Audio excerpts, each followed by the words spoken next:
Welcome to a new edition of the Neon Jazz Interview Series with Canadian jazz vocalist and composer Sarah Jerrom on the 2024 album The Magpie Suite.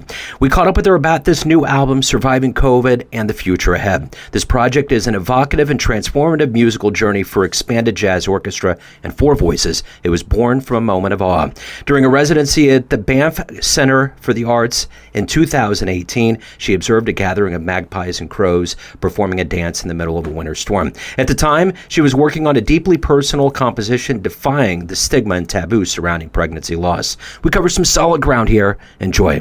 It's great to catch back up with you. The last time we spoke was it was back in 2021 where we were trying to figure out what was going on with the world. I know, right? A lot has changed. Yes. Yeah. And that kind of it. What's that? I said, you've been keeping well? Yeah, everything's good. Yeah. Everything's moving right along. It feels really good to be able to reach out to artists and talk to them post-pandemic, to see all these projects like yours and just to see what was going on during that time and to see this celebration of music in both live and recorded version. It's great. Oh, yeah. Awesome. Totally. Yeah, a lot of things coming to fruition. Yeah, for sure. Well, I think I would like to start our conversation with, obviously we spoke during the pandemic and got a great expose on your career, but I would like to begin this conversation by asking how it felt to come out of the pandemic, to do live music, to have the Magpie Suite out, all of those things. How does it feel right now? Oh my gosh, it's amazing. It's really like I guess the pandemic really taught me a lot of gratitude and just how to really appreciate things that we took for granted in the past. And the amount of rescheduling that this project went through, it was about 7 reschedules of 25 people. And miraculously, we only had a couple of people that couldn't make it at the end. But it was just like this epic journey. But I was, with the pandemic as well, I was writing this music, and my first thought was, okay, I could use a couple extra weeks to finish this suite. And then I was only supposed to be writing about 60 minutes of music, but the pandemic kept going, and I kept going. So I ended up with about 86 minutes of music. So yeah, it's been incredible to release this music at long last. It really, taught us a lot of patience. That's another one another lesson that we were all taught, I think. Yeah, absolutely we were. So I'm curious with this new project, you talked about starting and stopping, but ultimately go back to the very beginning of the vision for this suite and how you got all the players together and how you ultimately artistically constructed this vision to become the final product that it is now.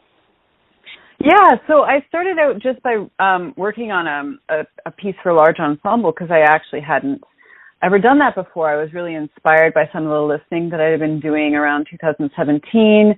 And I started writing the music and thinking, who do I really want to play this music? Who would be my dream orchestra? As I started writing that, I thought, okay, well, maybe I'll apply for some grant funding and see if I can. I felt like there was more already to be said. There was a story that needed to be told. The end of that first movement, which was the first piece that I wrote, kind of ends with a cliffhanger. My main character magically is transformed into a bird and flies off.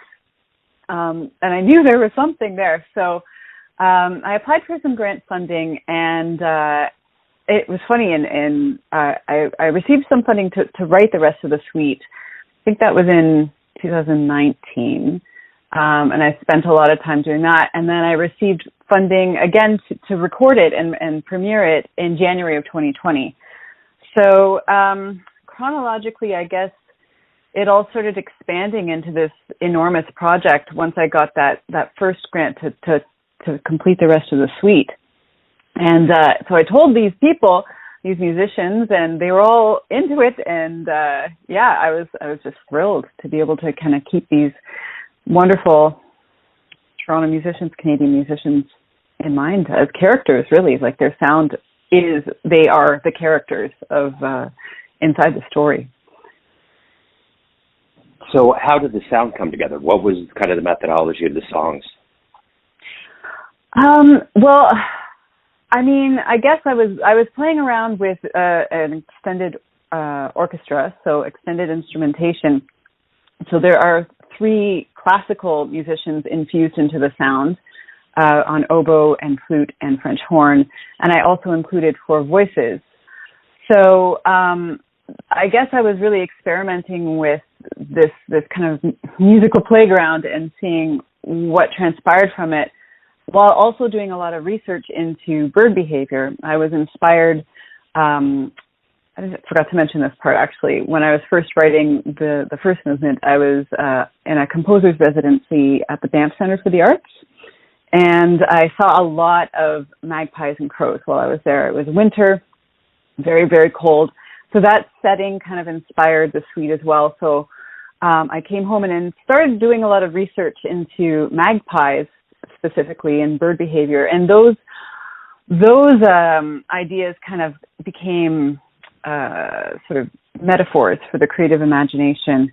But really, like this suite has a lot of themes of infertility and grief and pregnancy loss, actually. It's very personal. So I'd say like the lyrics really drove a lot of the musical decisions. And I kind of also kept an open mind as to where it was all going to go. But I was really playing with voicings and instrumentation and textures and different ways of using mutes and all sorts of stuff, line writing. Yeah, so it was a really deep creative exploration for sure. So what are you ultimately hoping the listener gets from this album? Well, the main mission actually with this album is, as I mentioned, it's about pregnancy loss. And in fact, the album is dedicated to removing the stigma and taboo surrounding pregnancy loss. When I was experiencing my losses, I've had multiple losses. I looked on the internet. I Googled, what art is out there that expresses this. And at the time, there wasn't that much to be found. And since then, I've noticed a lot more people kind of raising their voices and adding my voice to theirs with this. So really, like, the mission with this is sent out to anyone who's experienced that. And it's quite common, actually, just to let them know that they're not alone.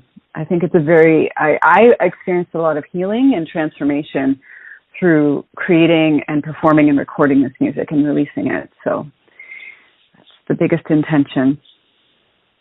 For sure. So let me ask you this. What are you doing as far as live shows, promoting the album? How's all of that coming together? Yes, we do actually have, it hasn't been announced as of the date of this interview, but we will be doing a CD release concert at the Toronto Jazz Festival on June 26th.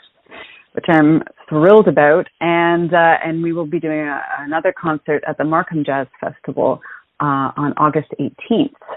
As you can imagine, the scope of this project is huge, so just trying to find presenters with the budgets that are willing to kind of put this on. I'm so grateful to these 2 great festivals, and I'm hoping eventually, these will be music-only concerts, but when we did the premiere, there was actually 2 dancers and video projections. So I'm hoping to continue remounting that performance down the road as we can, and really do some outreach with it. I think it'd be really powerful. Absolutely. So if anyone out there wants to pick up the album, learn about any live shows that are upcoming, anything else, previous work, anything about your world, where can they go? They can go to my website, www.sarahjerrom.com. My Facebook music page is Sarah Jerrom Music. I'm on Instagram at sarah.jerrom. And if you want to pick up my music, it's all available on my Bandcamp page, sarahjerrom.bandcamp.com. Wonderful. Sarah, it's great to catch up with you. Thank you so much. It's so great to hear all of these projects that are happening and getting out and doing what you natively know to do well. So thank you for taking a minute out to the show again. I appreciate it. Oh, thank you so much for having me. It's been a pleasure, and thank you for all that you're doing and helping support all these projects and giving them some light. Thanks for listening and tuning in to another Neon Jazz interview, where we give you a bit of insight into the finest singers and players in Canada, New York City, Kansas City, and spots all over the world, giving fans all that jazz. Thanks to Sarah for coming on back to the show. If you want to hear more Neon Jazz interviews, you can find us on Spotify and Apple Podcasts. Subscribe to us at YouTube, and for everything Neon Jazz, go to theneonjazz.blogspot.com. Until next time, enjoy the jazz, my friends.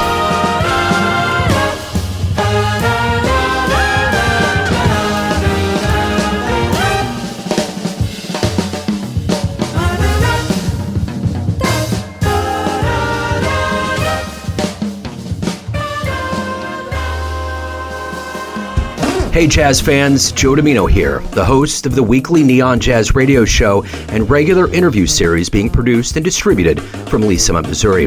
We are quite excited to let you know about the first annual Lee Summit Jazz Fest taking place this summer on June 22nd, 2024 at the Bridge Space located at 210 Southwest Market Street. There will be 8 robust acts, including the Back Alley Brass Band and the great Lee Summit Jazz Orchestra. There will also be art vendors and food trucks to make this a must-attend event. All details can be found at www.bridgespace.us/jazz. We will see you there. Neon Jazz. Hey Jazz fans, Joe Domino here, the host of the weekly Neon Jazz radio show and regular interview series being produced and distributed from Lee Summit, Missouri. We are quite excited to let you know about the first annual Lee Summit Jazz Fest taking place this summer on June 22nd, 2024 at the Bridge Space located at 210 Southwest Market Street. There will be 8 robust acts, including the Back Alley Brass Band and the great Lee Summit Jazz Orchestra. There will also be art vendors and food trucks to make this a must-attend event. All details can be found at www.bridgespace.us/jazz. We will see you there.